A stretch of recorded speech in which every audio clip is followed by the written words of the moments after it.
Jamaica, watch this. We are at 20 years, 10 months, and that's the time for count 2. In respect of count 1, well, I'm just a trial judge.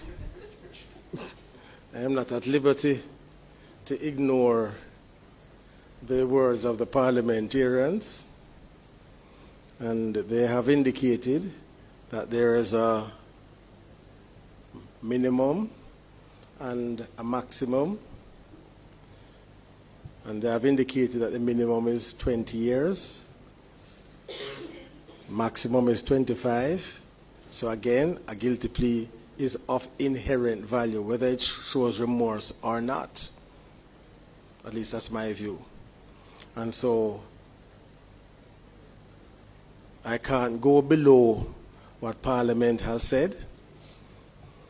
I know Mr. Champagne has referred me to the decision from the Privy Council, but they are the Privy Council.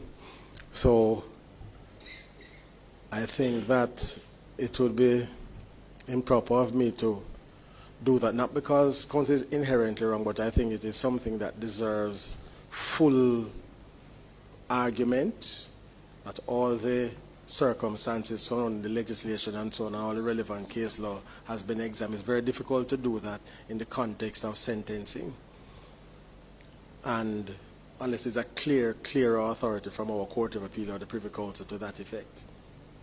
So, in respect of count 1, sir, sentence is 20 years at a minimum.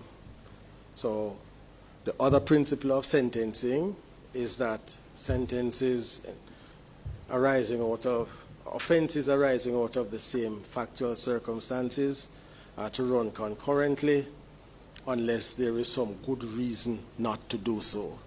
There is no good reason not to do so in this case. So both offenses, sentences on both offenses, count 1 and count 2, are to run concurrently. So it's 20 years on count 1, 20 years, 10 months on count 2, and so